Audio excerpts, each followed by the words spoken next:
Two girls, a whole lot of books, and even more to say about them. I'm Tor. And I'm Bronte. And this is Girls Unplugged.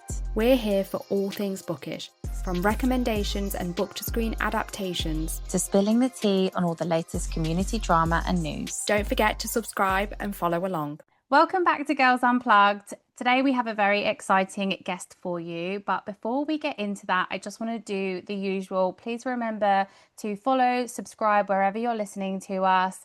Give us a review if the mood takes you, because it means the absolute world to us. So back to today, we are joined by New York Times best-selling author. Her newest book has just released, A Curse of Beasts and Magic. And and we are lucky enough to sit down with her fresh off the launch today. So welcome, Jeaniene. Thank you so much for coming on today. Thank you so much for having me. So we always like to start by letting our guests introduce themselves to the listeners in their own words. So for anyone who maybe hasn't encountered your work before, could you tell us a little bit about yourself and the books that you write?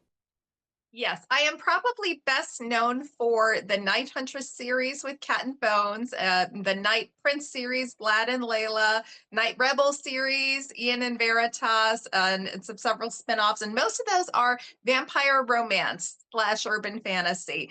It's been the type of genre I've been writing in for almost the entirety of my career. And we won't say how far back it goes because we don't want to age me too much. But this new book that I have written is it's a split world. It's a romantasy, but it's also part of it takes place in our world.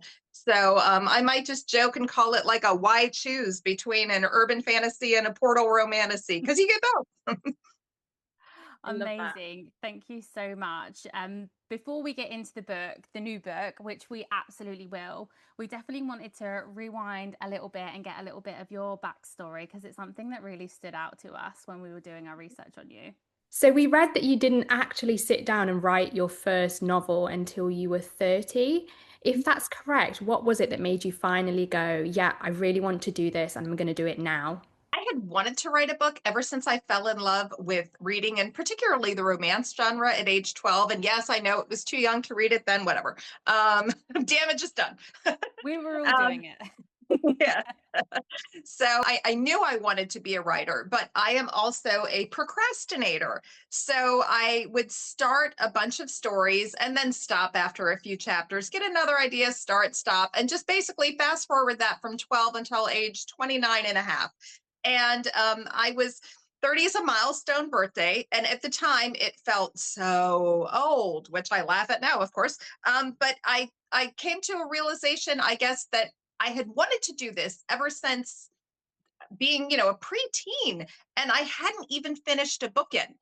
So I thought, you know what, I'm really going to do it this time. I'm going to start a book and I'm going to finish it. And about the same time, I have always had vivid dreams, and I remember a lot of them. I had a dream about a half vampire woman who fell in love with a full vampire man, but she had left him years before for reasons, and he had been looking for her, and she still loved him, but she didn't think it could work. And he absolutely was convinced that now that he had finally found her, that they were never going to be apart again, in a good way, not a creepy one.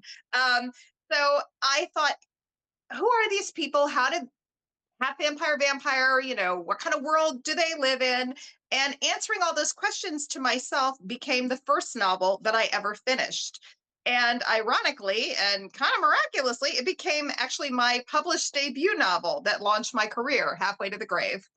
So when Halfway to the Grave came out in 2007, did you have Oh, any... you set the year! Sorry. I'm kidding. I feel like readers at home need to know how prolific it is if they haven't heard of it before. But when it came out in 2007, did you have any idea it was going to turn into this whole connected universe with multiple spin-offs, characters that get their own story, and this whole massive universe that it's become? Or did you just really just hope for this one book to be successful? I didn't have really any expectations at all. I was probably still in shock that it was being published, because again, it was the first book I had ever finished. And immediately after I finished it, I started writing the second book. And then I finished that and started writing the first book. It's like I was addicted. And then at that point, my husband said to me when I started the fourth book, honey, maybe you should shop the first book and see if anyone wants that before you just keep writing in this series, which, good advice. So when I shopped the first book, it was more to shut him up than anything else.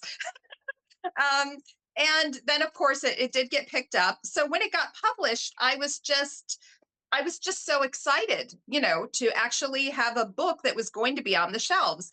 And then a week after it came out, my editor called me and said, "You hit the New York Times." And I said, "Shut up, you're lying."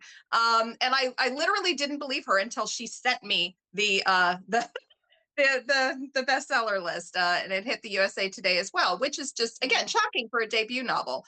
So I had no idea. And then I had already written the next couple books. So because the first book did well, they sold. That's how it works, And then I got to write spin-offs, as you said, in the same world. And basically it was side characters that started kind of telling me their story in my mind. And I've joked that how I determine who gets a book next is whatever character won't shut up in my head. So that's how they ended up getting a story. And kind of like with Halfway to the Grave, I thought, well, I'm just going to write one spinoff or, one side book. And then that turned into two side books. And then that turned into a side series and then another one. So I'm not good at predicting how long any series or books are going to be. Wow. So you had actually written like 4 books before you even knew how successful they were going to become, which in a way must have really helped take the pressure off because you knew where the story was going to go next when the publishers were finally ready for it anyway. But for listeners who want to explore your back catalogue and this massive universe, the Night Huntress world is obviously quite expansive. Where would you recommend a newcomer start? Thankfully, there's a couple places they could jump in. If you are the type of person who wants to read everything in absolute order, you would start with Halfway to the Grave. But because the spin-offs are set in the same world, but they start as if a reader had never picked up the book before, you could also start at Once Burned, which is the Vlad and Layla series. Or if you like standalones and you've just had it up to here with starting a new series, First Drop of Crimson is a standalone. So is Eternal Kiss of Darkness.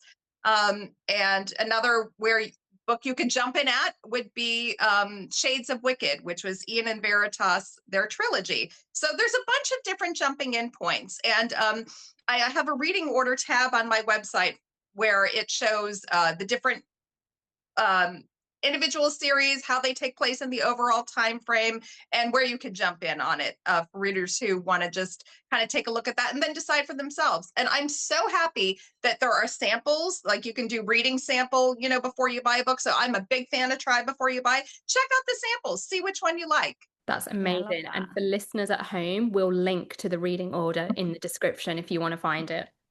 Thank you. So you've been writing romantic fantasy for like 20 years now, which means that you were doing this long before this like huge romantasy like cultural boom that's currently happening right now. What has it been like watching that happen over the last especially the last like 5 years? It's really been, what's that been like watching that for you? I love it. Some authors don't read in the genre that they write in, but long ago I realized that was only cheating myself out of amazing books. I started writing books with fantasy, be it vampires, or I also had an Angels and Demons series. I played with a werewolf short story. Bottom line is, I love the what if element. What if X creature were real? What kind of world would it be? I loved that since I was a kid. So I love to read it. So seeing it boom in popularity and seeing so many other people enjoy these worlds where you can escape into different worlds, there's good versus evil, but there's also the love conquers all, and then there's the morally gray characters, which my catnip as well. I mean, it's like being a literary candy store. Yeah, it's like Tor said, it's so huge now as well. I think I've always read it and I've been a lifelong reader, so in 2007, that kind of era, we obviously still did have massive books in that genre, but it seems to be so much more frequent, the releases in that genre now. But with these new readers that are finding the genre through things like BookTok and Bookstagram, have you noticed any difference in the type of reader or audience that picks up your books now versus back then? Um, that's a hard one. I'm I wouldn't I honestly don't think I would be able to say, because I've been lucky enough to have people pick up the books. You know, some readers pick them up far too young, like I was when I first picked up novels. But I also have had readers of you know, older ages, and hearing the same thing as well.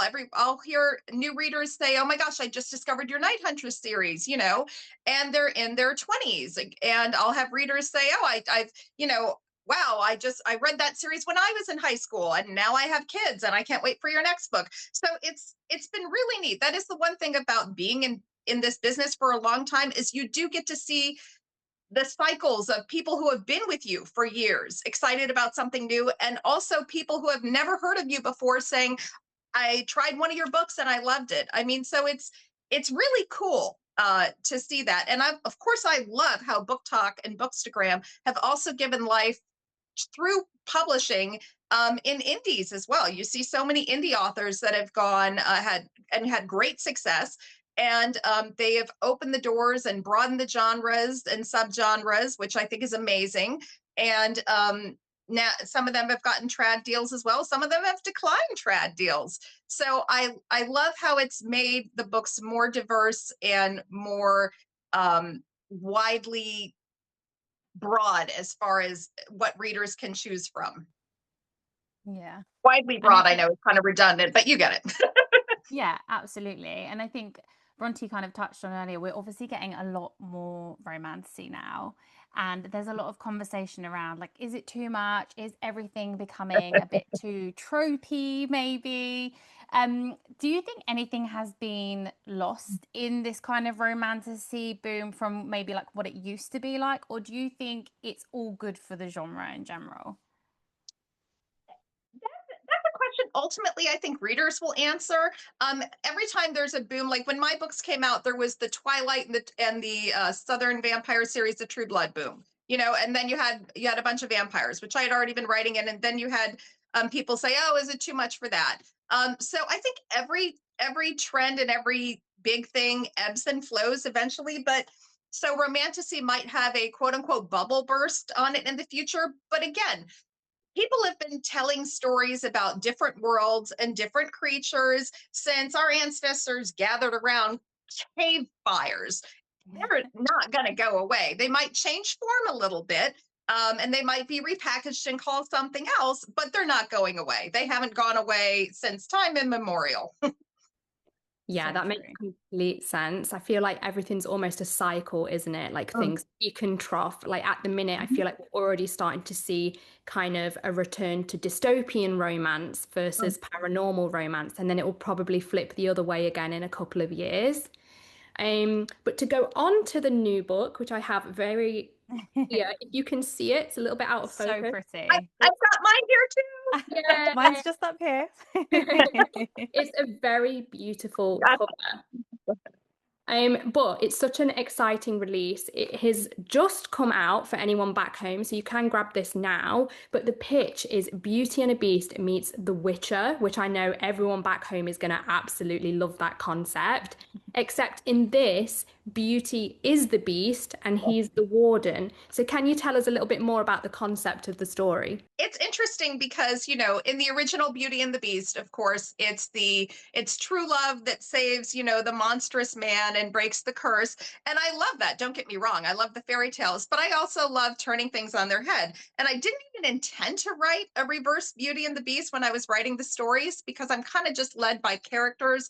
And then the world forms around it. And I knew my female main character had a dark magic inside her that could burst out into a literal monster, and she called it the Beast. And you'd think, really, you couldn't figure out Beauty and the Beast? She called it the Beast. Okay, sometimes I'm slow. So that was how the story first came to me, was through her. And then for the male main character, Remy, I knew his magic and his abilities were even more frightening. Because again, I love me some morally gray men.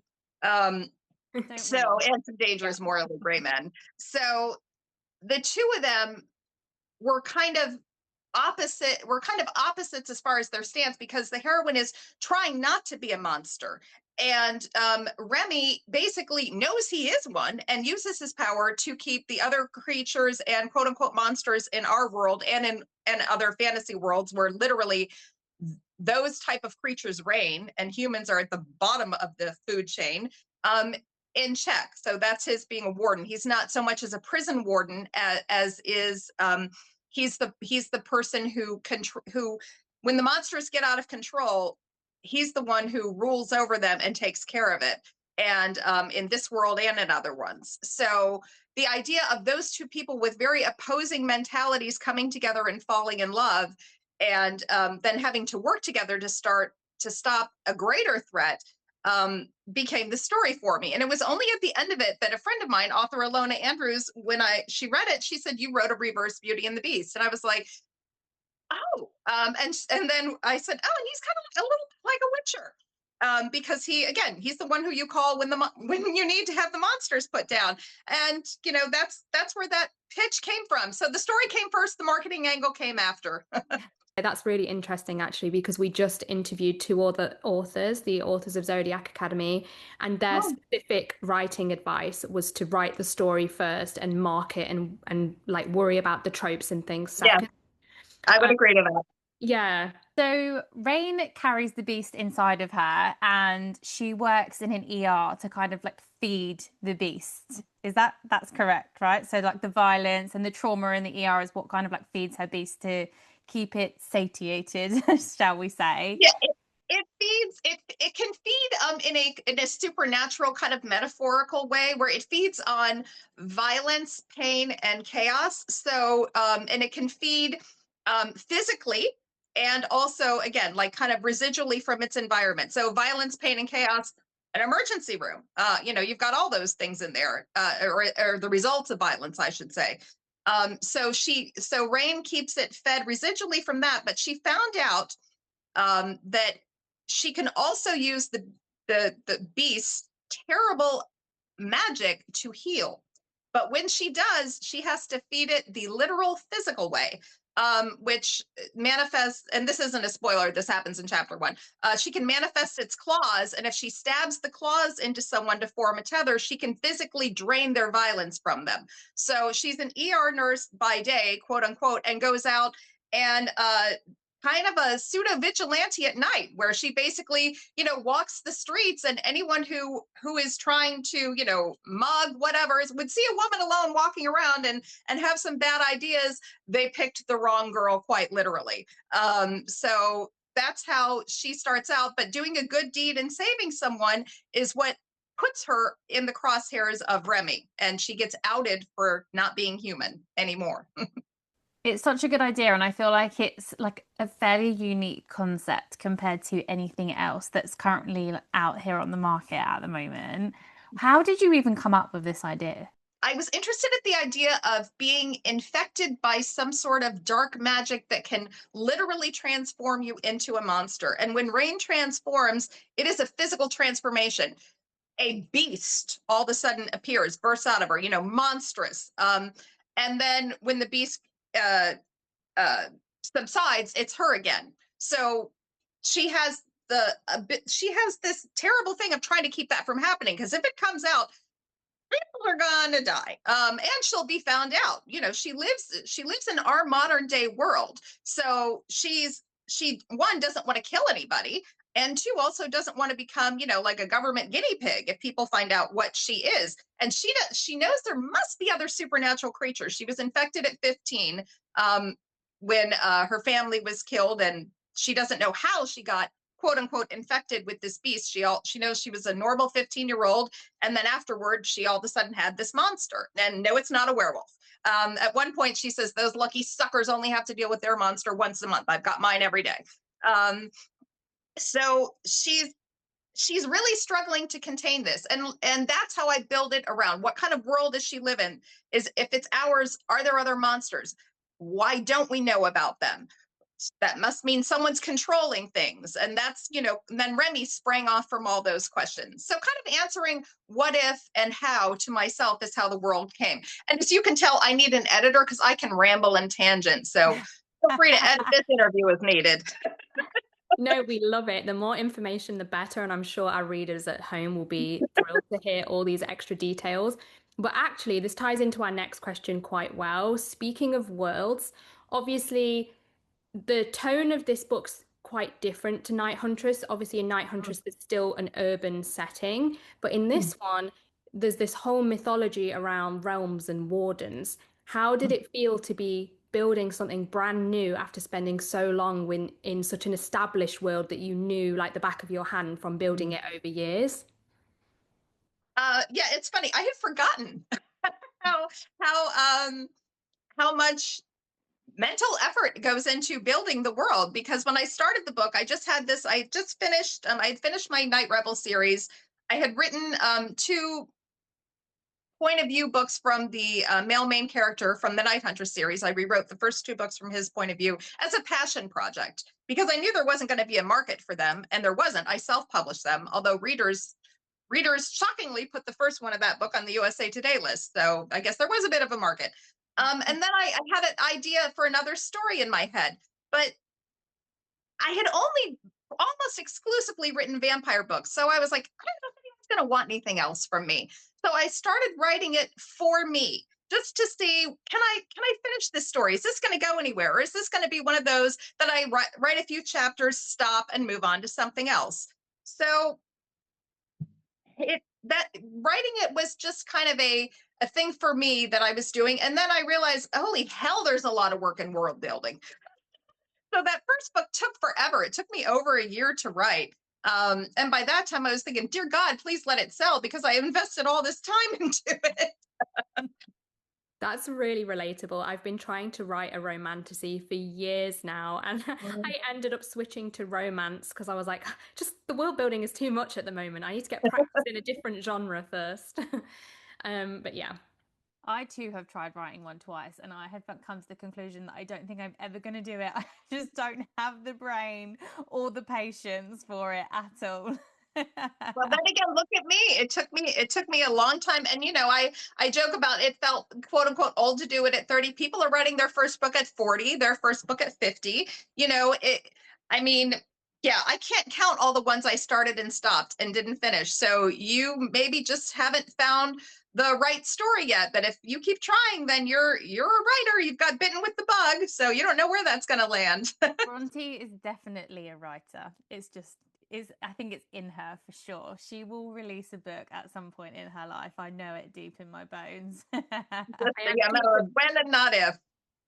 I actually just turned 30 last year as well, so maybe I'm in my Jeaniene Frost era and it's going to come to me soon. And it's true. If one story doesn't work, try another one. I was 50,000 words into a time travel Arthurian sort of, I don't even remember when I got the idea for Halfway to the Grave. And then I threw those 50,000 words aside and started that story and finished it. So, you know, you just maybe haven't found the right story yet. Yeah, and I'm sure this is the motivation everyone at home who also loves writing needs. So hopefully that gets us all through our draft. So, without spoiling anything, obviously, how big is the world you're building here? Like, do you know where this story is going, how it's going to end, or is it still like as a surprise to you as you're writing it? The second book is already done. And I'm not allowed to reveal the release date yet, but if you look online, you'll find it. Which is a funny thing in publishing. They're like, you can't tell anyone. I said, it's online. They're like, but you can't say it. So, okay, I didn't say it. So that's done. I'm just starting the third one now. I think at this point that Rain and Remy's story will be a trilogy, but as you heard from my track record, don't set that in stone, because it may or may not end up being a trilogy. But the world, I think there's room to play in the world. And there's already a side character that you meet in book 2 that I've already got ideas for giving him his own story. So we'll see where that goes. Again, we'll see if he's loud enough and demands his own book or if someone else does. That's the problem with writing these larger than life characters, is they tell you what to do. Obviously, as we mentioned before, the book has just released. What does the lead up to a book release feel like at this point in your career for you? Does it ever get easier, or is it still nerve-wracking? I don't think it doesn't get easier at all. Especially, this is a brand new world. This does not have any built-in readership like my vampire novels did. There were people that knew the characters, knew the world, wanted to read the next book. This is something completely new. So it very much feels like starting from scratch. So even though I've been in this business for a while, for me, this feels like starting from scratch. So I have, all the jitters and the hopes and the fears that I think every quote unquote new release author has. But that's part of the fun too, because this book has, in this world, and these characters have been kind of just in your head for a while, and now they're out in the world, and you get to hear what readers think of them, and you get to see what people, the scenes they love, the quotes that they highlight. I mean, there's something magical in that, when the book is no longer yours, but it's other people's as well. So it's like being on a roller coaster. You're white knuckling it as you're going up the tracks, but you hope to throw your hands in the air at the end. And this is kind of off topic, so I hope you don't mind me asking an extra question. But I was just going to say, what is actually your favorite part of the whole process from, start of the draft to release it? What is your favorite part of the process in writing a book? Writing the end, writing those words. My favorite part. Yes, even though at the end of the books they take out the words "the end," I put them in my drafts because that is so satisfying. Because again, for so long I wanted to write a book and didn't. And for a long time thought maybe I couldn't. And so every time I finish a story, even though with writing the end just really means take one, because then you go through revisions and all that, but still, there's such a feeling of accomplishment, of it's like, present Jeaniene, high fives, 12-year-old Jeaniene who dreamed about doing this, and like, look, we did it again. So that is by far my favorite part. Oh, I love that. Are you the type of author that reads Goodreads or doesn't read Goodreads? Don't read Goodreads. And there's very select instances in which I will. If I'm looking for a quote to, put on a publicity thing, as booktok, bookstagram, you see people quote what readers have said, so if I'm going there and doing that, I'll look at that. People tag me in reviews, and so far they've been kind enough to tag me in the reviews where they like the book. I know eventually they'll tag me in the ones where they don't, and I won't read those because it's a conversation that I don't need to eavesdrop on. But yeah, but it's that's when I do. If I'm basically looking for something to basically say, hey, I'm not the only one who likes this book. Look at this reader. This is what they liked about it. But Goodreads it's a reader space where readers talk to each other about books. And as an author, you might kind of peek over the shoulder, like I said, and look at things for whatever purposes, but you walk away, you leave them to talk about the books, because once it's out of your hands, it's in their hands, and their opinions and their perceptions and their takes on it are valid, whether I agree with them or not. So I don't need to be there telling them they read it wrong. No, they didn't. That's the book they read in their mind. So that's however they read it. Yeah. And if you are listening at home and you're thinking about ever tagging an author in a negative review, don't do it. That is poor booktok and bookstagram ethics. And we can say that because we are on those spaces. So yeah, don't do that, guys. That's what I meant when I said I agree. Yeah, I mean, listen, I know some people don't know that, and they don't mean any harm when they do it. They just like, oh, there's the author's tag, and I know some of them, it's just they don't mean anything bad by it. But it's like, if you didn't know, yes, all it's going to do is bum us out, and we can't fix whatever you didn't like anyway because the book's already out there. And in my case, second one's already written, so you can't even say, oh, don't do XYZ. Book's already written, too late. We always like to do something a little bit fun at the end of an interview, and today we are going to go through some hot takes from the book community. Bronte and I will go through some different ones with you, and we just want to know whether you agree, disagree, or have an even spicier opinion on Uh-oh, it. you're trying to get me in trouble. We hope not. So the first one is slow burn is only satisfying if the payoff is actually earned. Most of the time, the wait isn't worth it. I would disagree. I have read books with slow burn that by the time you get to it, I mean, it's absolutely scorching hot because the author made you wait that long. I think it just depends on is it well written? Is it done well? You know, that's the end game of it. Like I'll give you an example. Alona Andrews, This Kingdom Will Not Kill Me. It's a slow burn romance in a fantasy novel. It's very much a fantasy novel and not just a romance, but there is a slow burn romance. And oh my gosh, there's this one scene where I won't say who because it's spoiler, just touches the female character's hand. And I'm just, it is written that hot, even though that's all that's happening. So done well, it could be just as hot and spicy. And then the payoff, yeah, I am frothing at the mouth to get to the payoff in the next book. I fully agree on that one. One of my favorite authors who writes contemporary romance, not fantasy, is Mariana Zapata. And her books are like, you get 500 pages before they even kiss. And I love it. It's so delicious every time. But the next one is Romantasy has become too trope driven and less about the story itself. Oh, I mean, that is a very much case by case basis. Are there some people just writing romantasy because they're like, this is what's hot, so I'm going to slap something together and my heart isn't in it? Yes. And they did the same with vampires when they were hot. And they did the same with dystopian. And again, every genre, they did the same with serial killers and when Hannibal Lecter was all the rage. Romantasy isn't unique in that happening. It happens in every subgenre, every field of writing. I think where you get the higher criticism of romantasy is because it's a genre where a lot of women write and read in it. So of course, then everyone has to clutch their pearls and worry about things so much more than they ever did in genres where that isn't the case. Yeah. So true. I love that. Our next one is authors are being pressured into writing spice they don't want to write just to sell books. Are they? Again, I guess I'm going to say that depends. And if you're thinking, lady, can you just say yes or no? No, I can't. Because is there a case where maybe an author was pressured to write something spicy? Sure, I'm sure.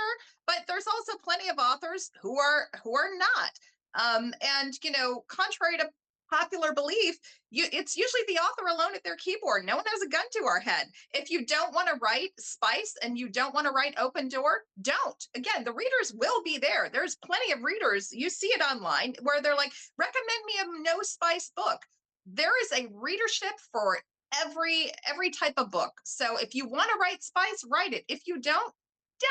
Because again, I think the biggest sin an author can commit is an insincere effort in the book.